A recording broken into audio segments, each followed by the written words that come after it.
อาจารย์เป็นวางโปรแกรมไว้ให้มาเยี่ยมเยือนผู้ที่ป่วยติดเตียงมื้อนี้แรงนี่ไปมีมาเจ้างานแหละแรงตอน5 โมงไป3 แห่งเมื่อคืนนี้ไป2 แห่งบ้านแม่จิ๋วบ้านแม่พักพัดบ้วยฉะนั้นเพิ่นแจกชิดให้เรานี่แสดงว่าเพิ่นอยากให้ฮู้อานิสงส์แห่งการเคารพพระพุทธเจ้าบูชาพระพุทธเจ้าแม้แต่พระสถูปแม้แต่ต้นโพแม้เครื่องที่พระพุทธเจ้าเป็นใส่สอยว่าอุปโภคแล้วก็จะมีอานิสงส์แม้พระพุทธเจ้าปรินิพพานแม้ชีวิตอยู่ก็ตามมีพระชนอยู่ก็ตามแม้ที่ปรินิพพานไปก็ตามถ้ามีจิตเลื่อมใสศรัทธาเท่าใดก็อานิสงส์ก็ยิ่งได้เท่านั้นเพราะฉะนั้นการที่เฮาจะได้มีพระสงฆ์องค์เจ้ามาเยี่ยมแล้วก็มามอบความเมตตาให้แล้วก็มาแจกแจงแสดงธรรมะให้ฟังแล้วก็จะได้สาธยายนำได้นี่เพิ่นจะให้สาธยายให้รู้เรื่องว่าเฮาสิได้อานิสงส์จังได๋ในการเคารพนับถือพระพุทธเจ้าเนี่ยพระพุทธเจ้ามีคุณวิเศษจังได๋แน่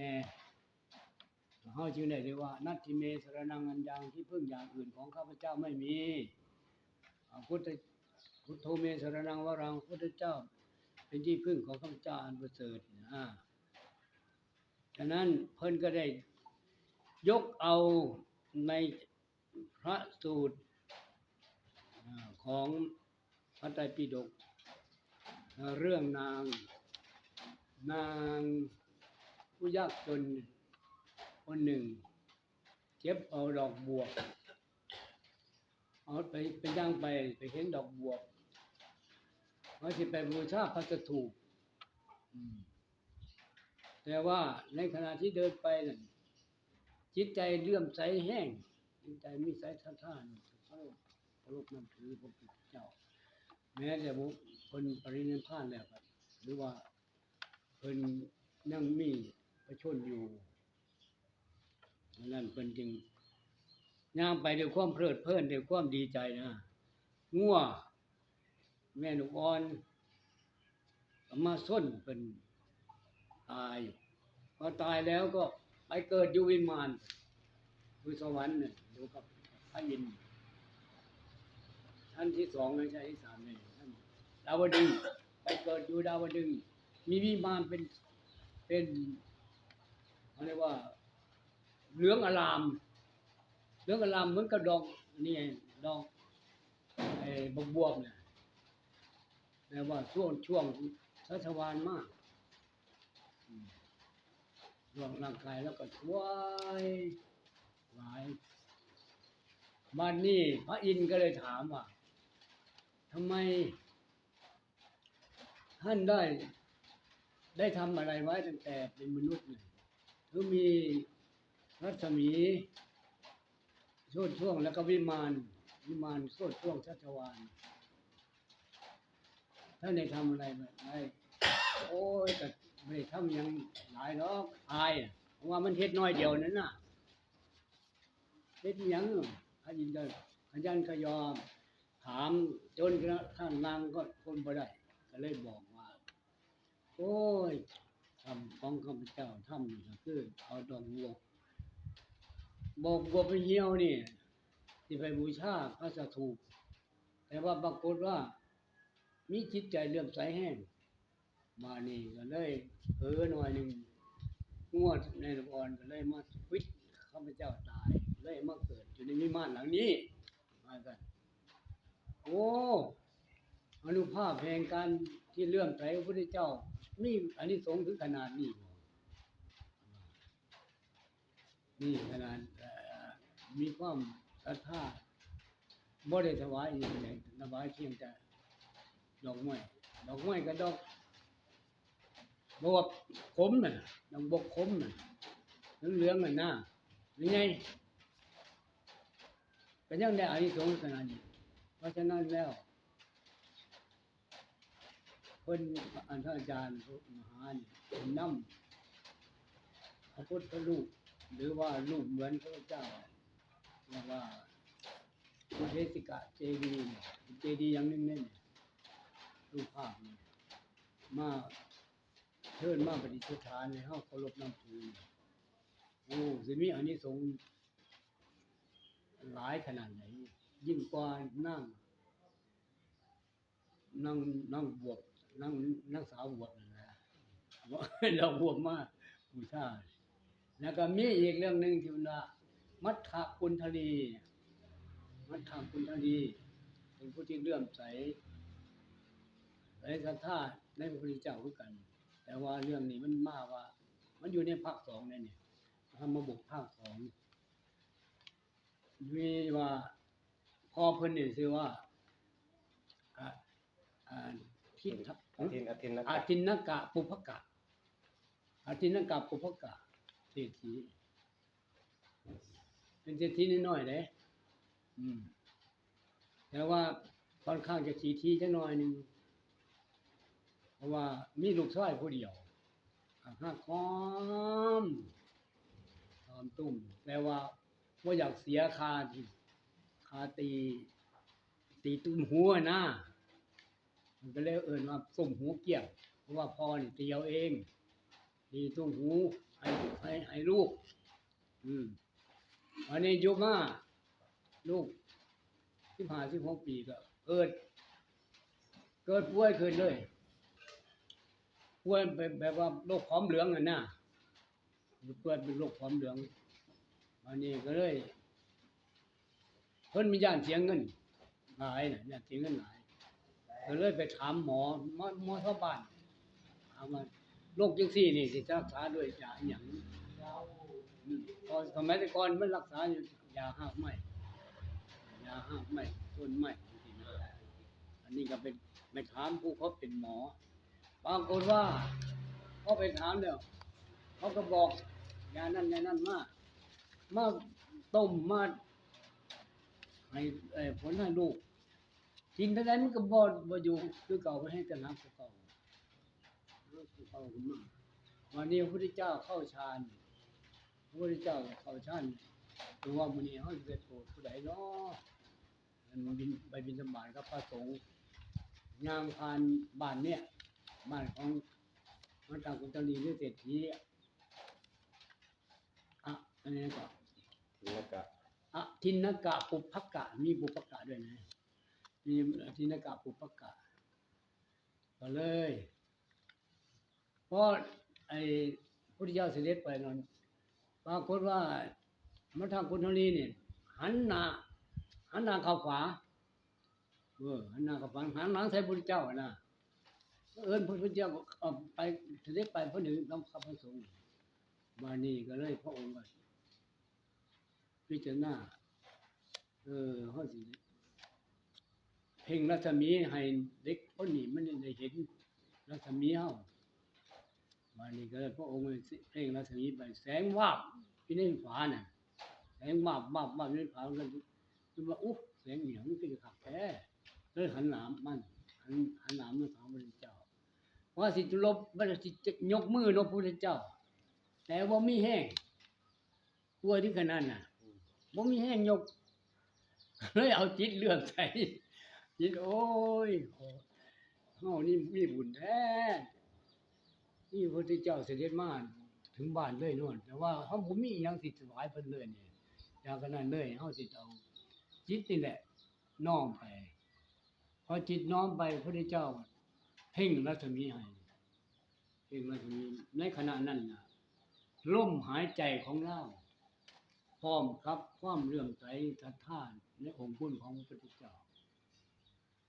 ก็เลยตายพอตายแล้วไปเกิดเป็นเทวดาไปเกิดเป็นเทวดาปรากฏว่าพอไปเกิดเทวดาแล้วพอคิดถึงลูกแล้วบัดนี้พอคิดถึงลูกมันลูกคนเดียวเนาะ จัดอาหารการข้าวอิหยังเข้าไปส่งไปส่งที่หลมของฟ้อนที่มันเผาเลยนะอ่าไปทุกมือวันนี้มื้อนั้นเพิ่นไปเห็นลูกชายที่เป็นเทพเนี่ยหน้าตาสวยงามขนาดเลยนี่เพิ่นว่ามีสูง3ขาวุธร่างกายเพิ่นสูง3ขาวุธหนึ่ง100 เมตรเพิ่นว่าโอ้100 เซนเพิ่นว่า100 เซนโอ้ยขนาดไหนบางคนว่าเห็นลูกเห็นพ่อห้องไห้อยู่โอ้แล้วก็เหาะอยู่ข้างขวาห้องทั้งอากาศเพิ่นน่ะโอ้ร้องลงมาพ่อไอ้ท่านร้องไห้อิหยังน้อท่านน่ะเจ้าร้องไห้อิหยังนั่นท่านน่ะโอ้ยลูกข้อยเสียลูกข้อยเสียโอ้ลูกเสียเจ้าสิมาร้องไห้อยู่จังได๋อันนี้เพิ่นก็ร้องไห้คือกันบาดนี้เพิ่นก็ร้องไห้ว่าโอ้ยข้อยนี่อยากได้ข้อยนี่ดักห้องเพิ่นก็สงสารคือจังเล่านี่หน้าตาคือจังลูกข้อยแท้ว่าหน้าตานี่คือกับลูกข้อยนี่บ่อยากบอกอยากทรมานพ่อนะที่แรกก็อยากทรมานพ่อบ่อยากบอกดอกแต่ว่าเจ้าเป็นไผคือยังมาอยู่นี่มาห้องให้อยู่นี่โอ้ยข้อยนี่ก็เลยบอกว่าข้อยนี่คือลูกเจ้านั่นแหละอ้าวสิเป็นลูกเจ้าไหนเจ้าบ่เคยได้ทำบุญทำสุนทานอิหยังจักหน่อยเลยนี่สิเป็นลูกจังได๋ได้เจ้าอานิสงส์ได้อานิสงส์จังได๋เจ้าสิได้มาได้เป็นเทวดาแล้วเธอมาให้ข้อยเบิ่งอยู่จังซี่มาฮู้กันอยู่จังซี่โอ้ยพ่อก่อนสิตายนี่ลูกไปมีจิตเลื่อมใสเอาใจคิดน้อมใจมาหาพระพุทธเจ้าน้อมจิตมาหาพระพุทธเจ้าเกิดความศรัทธาลูกสิยกแขนขึ้นก็ยกบ่ได้เพราะว่าด้วยอาพาธของโรคภัยไข้เจ็บมันตะลุ่มหมอนแน่ลูกก็เลยมีใจเลื่อมใสในองค์คุณของพระพุทธเจ้าเพิ่นก็แผ่พระรัศมีมาให้แสงสว่างมากว่านี่ตอนนั้นลูกก็เลยหมดลมหายใจเลยมาเกิดอยู่ในสวรรค์แล้วกันบัดนี้ก็เลยอยากมาโปรดพ่อที่นี่ก็ร้องไห้ขึ้นมาร้องไห้ว่าโอ้ยอันนี้มีรถเพิ่นถามแหมเจ้าห้องไห้เพื่อหยังเพิ่นพ่อเพิ่นหยังถามว่าเจ้าห้องไห้เพื่อหยังพ่อนี่ผมนี่คือว่าเฮ็ดรถแล้วแต่ว่าบ่มีล้ออยากสิได้ล้อมัน2ข้าง2อันนี่เฮ็ดรถนี่สิเอาล้อ2ข้างพอเพิ่นก็ตอบขึ้นมาเลยเจ้าสิเอาล้ออิหยังสิเอาล้อเงินหรือสิเอาล้อคำว่านะสิเอาล้อเงินสิเอาคำบอกมาพอสิหาให้พอสิเอามาให้บัดนี้ก็เฮ็ดน้ำหูน้ำตาก็เลยว่าโอ้ยคิดอยู่ว่าคิดในใจเจ้าของน่ะเมื่อก่อนเนี่ยเฮาป่วยพ่อบ่ยอมรักษาเลยแทนที่สิไปหาหมอมาไปบอกไปถามหมอบัดนี้เฮาเป็นเฮาตายจังซี่ล่ะอุตส่าห์จะมาคิดถึงเฮาทีหลังก็เลยบอกพ่อเรื่องตรงว่าอยากสิได้ล้อรถนะแต่ล้อรถเนี่ยต้องว่าเอาพระอาทิตย์กับพระจันทร์เอาพระอาทิตย์ล้อหนึ่งเอาพระจันทร์ล้อหนึ่งมาเป็นล้อรถของข้าพเจ้าว่าซั่นวันนี้ก็พ่อก็หัวเราะนั่นเนี่ยโอ้ยเจ้าก็เป็นบ้าแล้วมื้อนี้เจ้าจังได๋จังว่าอยากได้ล้อพระอาทิตย์มันอยู่ข้างบนพุ่นน่ะพระจันทร์ก็อยู่ข้างบนสิเอามาได้จังได๋อันนี้ก็ได้จังหวะแล้วนี่เอาตีกลับเลยเนี่ยมันได้จังหวะเขาพอว่าคำนี้ก็บอกว่าโอ้ระวังเจ้ากับข่อยนี่ผู้ใดสิบ้ากว่ากันพระอาทิตย์พระจันทร์นี่มองเห็นเด้เฮาเวลามันขึ้นมาก็เฮามองเห็นแต่ลูกเจ้าสิตายไปนี่มันบ่ได้มองบ่ได้เห็นเลยบ่มองบ่เห็นเลยเฮ็ดจังได๋มันสิเอาได้เจ้าบ่เป็นบ้าให้หรอบ้านนี้ก็เลยฟังไปฟังมายอมรับว่าเจ้าของเป็นบ้ากว่าลูกก็เลยบ้านนี้เกิดศรัทธาแล้วมัน ศรัทธาว่าพระพุทธเจ้าถามว่าพระพุทธเจ้าอยู่ไสว่าพระพุทธเจ้าอยู่พระเชตวันมาเนี่ยผ้าเนี่ยผ้าพี่น้องไปทำบุญทอนทานเกิดศรัทธาเป็นตัวอย่างวันนี้ก็ลูกก็ถือว่าเพิ่นก็ถามมามันเป็นได้ไปได้บ่คนบ่ได้ทำบุญทำกุศลถามพระพุทธเจ้าข้าแต่พระองค์ผู้เจริญผู้ที่บ่เคยทำบุญทำกุศลอีหยังเลยแต่ว่าจิตใจน้อมไปหาพระพุทธเจ้าที่มันเกิดเป็นเทวดามันเป็นไปได้จังได๋พระพุทธเจ้าเพิ่นพิจารณาดูพระองค์ก็เลยเอาฌานอธิษฐานจิตให้มัทธกุณฑลีน่ะลูกชายพร้อมกับเฮือนวิมานเหาะมาเลยเหาะมาเลยมาให้เห็นทั้งพ่อให้พ่อเห็นน่ะโอ้ยที่นี่ขนาดนี้เนี่ยพ่อก็เลยเชื่อเพราะฉะนั้นแล้วเฮามีโอกาสในโอกาสแม้จะป่วยอยู่หานางบ่ได้มือยกได้อยู่นี่มือยกได้บ่ครั้งนึงมื้อนี้ได้ทำการบ้านหรือยังคุณแม่ทำการบ้านยังทำการบ้านหรือยังคุณศิษย์น่ะเสร็จแล้วเฮ็ด เฮ็ดแล้วทำการบ้านยกขึ้นทั้งสองข้างนี่เอาอันนี้มาให้เลยนะแล้วก็สวดมนต์อธิษฐานจิตเพิ่นมาโปรดแล้วเอาพระพุทธรูปเหมือนพระพุทธเจ้า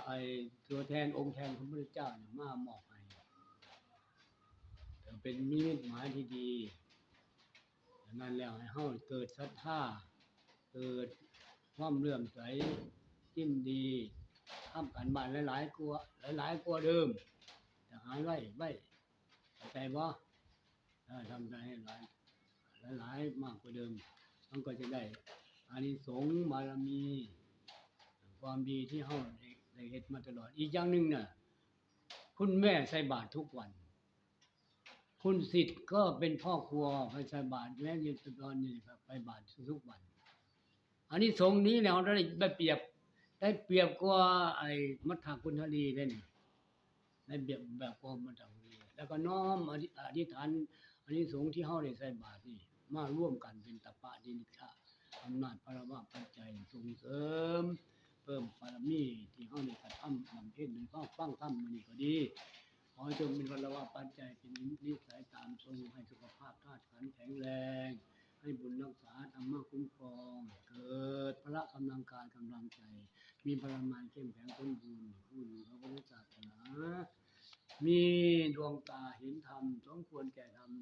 ทุกท่านทุกประการด้วยเถิดทูตแม่ดังๆสาธุนี่ไงสาธุสาธุคือเนี่ย